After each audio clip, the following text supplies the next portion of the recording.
Welcome or welcome back to my channel. I am Tom the Viking. Today we are covering the Central African region. I hope you will enjoy watching.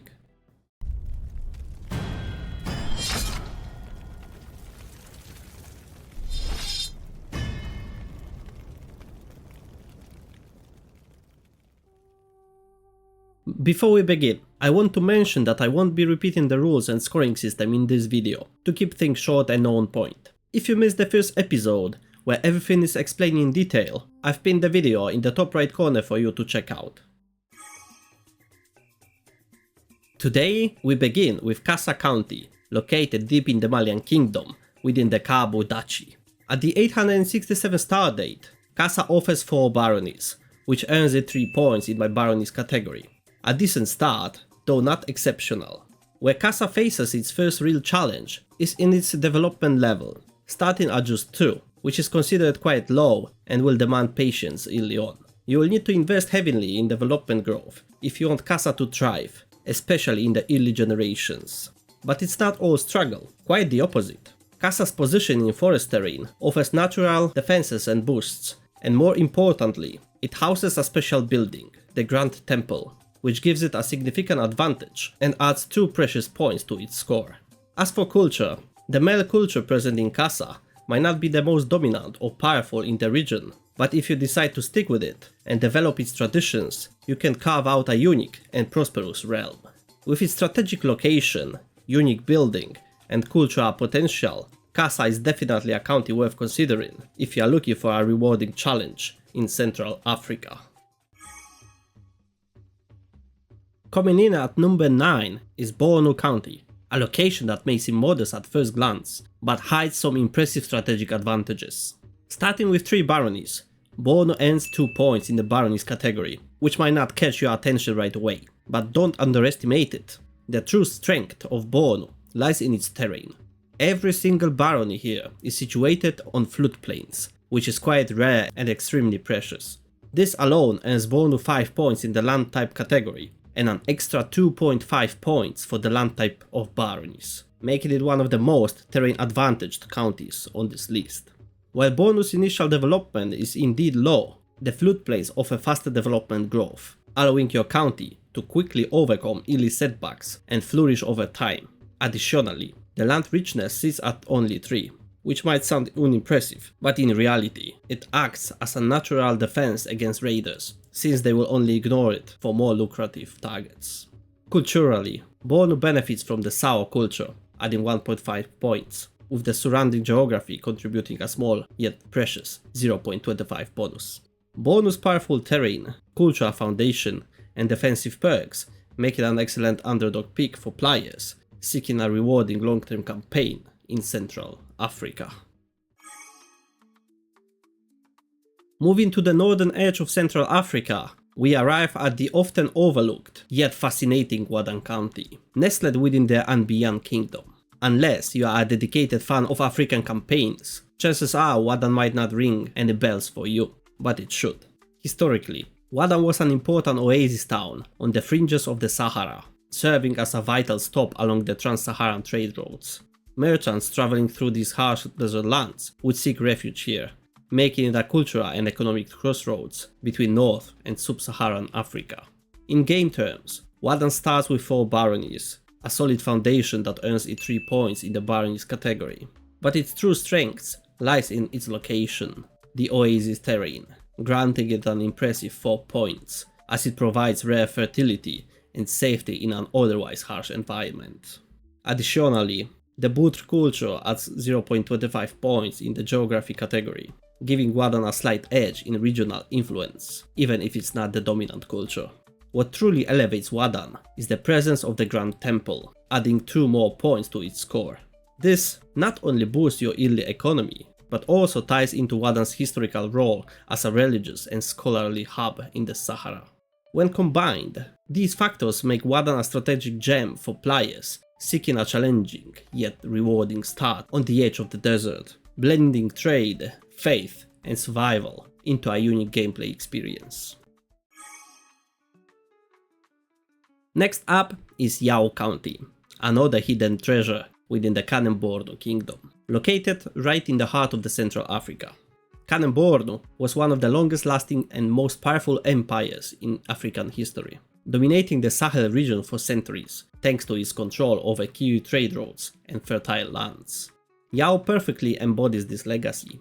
Positioned in one of the best terrains the game offers, floodplains, it earns the maximum 5 points in the terrain category. Floodplains not only boost development growth, but also make the land incredibly fertile, which is vital for building a wealthy and resilient realm. Adding to its strengths, Yao boasts 5 baronies, giving you a robust early game foundation. This alone gives 4 points in the baronies category, setting you up as a potential regional powerhouse. The starting development level of 7 is quite respectable for this part of Africa, allowing you to accelerate your county's progress and rival nearer realms in infrastructure and prosperity. However, not everything is perfect. The Kanuri culture, while deeply tied to the rich history of Kanem-Bornu, comes with relatively obscure gameplay bonuses, earning just 0.25 points in the culture category.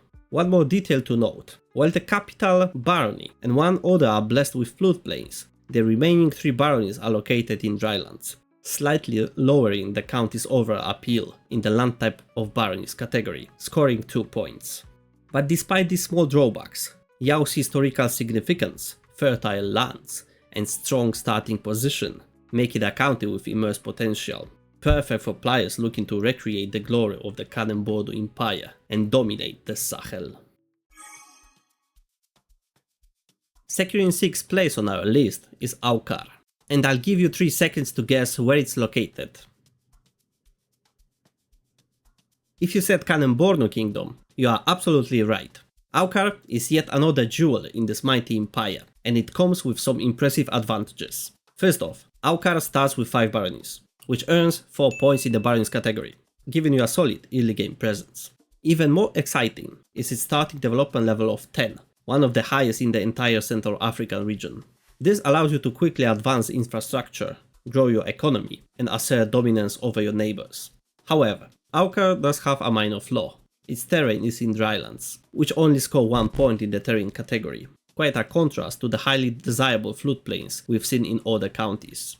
But don't count Awkar out just yet. Thanks to its Soninke culture, which offers precious bonuses in dryland terrains, Awkar received an extra 0.25 points in the geography around the county category, slightly balancing out this weakness. Let's talk about the crown jewel of Awkar, the Ghana Palace special building. This majestic structure adds 2 gold to your monthly income, while also providing a 10% boost to development and control growth. Not only does it reflect the historical grandeur of African palatial centers, but it also makes Awkar an ideal candidate for your kingdom's capital. Awkar's combination of high development, strategic location, and the powerful Ghana Palace make it a top-tier county, perfect for rulers aiming to recreate the splendor and wealth of the Kanem-Bornu legacy. Securing 5th place on today's list is Bure, the first Malian county to appear in our ranking. Bure starts strong with 5 baronies, giving you a solid territorial base. However, its development level of 4 is relatively low, meaning you will need to invest in growth early on. The county is located in plains, which earns it 2 points in the terrain category. Interestingly, Bure's land richness is poor, which might seem like a disadvantage at first, but actually serves as a natural deterrent to raiders, making it a safer choice for rulers focused on internal stability. Thanks to its strategic location on the map, Bure received an additional 0.25 points in the geography around the county category, making it the last county on today's list with a positive geography bonus. But what truly sets Bure apart is its special building, the gold mine. At level 1, this iconic structure provides a whopping 5 gold per month, giving Bure 5 points in the special building category and making it an economic powerhouse. Historically, Mali was famous for its gold trade and immense wealth, and Bure's mine reflects this legacy perfectly, showcasing the region's importance in global commerce. Although Bure isn't the capital of its duchy, its gold mine alone makes it a highly precious county with incredible economic potential. Just missing the podium today is the county of Dodugu, securing 4th place on our list. Located in floodplains, Dodugu received the full 5 points for its highly fertile terrain. making it an excellent spot for agriculture and growth. With 5 baronies, you will have a solid base to build upon right from the start. In fact, Dodugu scored the highest today in the baronies land type category, 3 points, thanks to 2 of its baronies being in floodplains and 2 in drylands, offering both fertility and versatility when it comes to development. However, the bozo culture currently present in Dodugu brings bonuses to wetlands, which is not an ideal match for its floodplains heavy terrain. Still, if you expand your realm to include nearby wetland counties, these cultural bonuses could become a strategic asset later in the game. One downside is that Dodugu is the last county on today's list that lacks a duchy building, which normally grants an extra point. But despite this, Dodugu outshined many other counties that do have duchy building, proving its inherent strength. Historically, Dodugu and its surrounding areas were part of the powerful Mali Empire, a dominant force in West Africa, known for its immense wealth, vibrant trade routes, and influence across the Sahara. This blend of fertile lands, strategic waterways, and cultural heritage makes Dodugu not just a great county for gameplay, but also a fascinating window into the rich history of West Africa. Securing the bronze medal today is Bambuk County, a true gem of West Africa despite its starting development level of just 4. The forest terrain doesn't make development any easier either, but Bambuk compensates for this with one of the most precious resources in the region, gold. Like its counterpart Bure, Bambuk boasts a gold mine that starts by providing 5 monthly gold, but the real magic happens once you upgrade it to the 3rd level, where it goes up to an astonishing 14 monthly gold income. Combine that with tax offices in the duchy building slot, and you will enjoy an additional plus 50% holding taxes, making Bambuk one of the best economic hubs you can establish in the region. The Malinke culture present in Bambuk is not only historically accurate, but also brings flavor to your playthrough. While I would recommend keeping it, you might consider tweaking its traditions to enhance development growth, gold income, and levy size, giving you even more power over the region. Historically, Bambuk was one of the key gold producing areas in West Africa, playing a vital role in the trans-Saharan trade networks. Gold from Bambuk flowed north to the markets of North Africa and even Europe, enriching empires and traders alike. This made the region highly contested, as controlling Bambuk meant controlling a critical artery of the medieval global economy.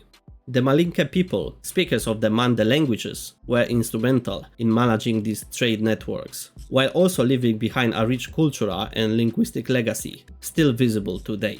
Bambuk's gold mine, strategic trade position, and cultural depth make it not just a lucrative county, but a cornerstone for any ruler aiming to dominate the region economically and politically. Claiming the silver medal today is the illustrious Jenne county, scoring an impressive 17.25 points and securing its place as the most developed county in the entire Middle African region. With a starting development level of 12, Jenne immediately stands out, earning 3 points in the development category. Its 4 baronies might not seem overwhelming at first glance, but what makes Jenne truly special is its terrain. The main barony, as well as 2 others, are located in floodplains, while only 1 sits in drylands. This gives Jenne an exceptional start for growth, as floodplains accelerate development like no other terrain, allowing you to reach the maximum development level in no time. The bozo culture, while not the perfect fit for Jenne due to its bonuses favoring wetlands, still holds strategic value. What truly elevates Jenne into greatness is its iconic special building, the Great Mosque of Jenne. This world-famous landmark grants plus 15% levy size and taxes, accelerates development growth by 20%, and contributes an extra 0.3 to monthly development growth. Pair this with a duchy building of your choice, and Jenne becomes an unstoppable engine of prosperity and control, capable of serving as the capital of an empire that could easily stretch across the entire continent. Historically, Jenne, known today as Jenne, only the spelling is different, is one of the oldest cities in sub-Saharan Africa, with roots dating back to 250 BCE.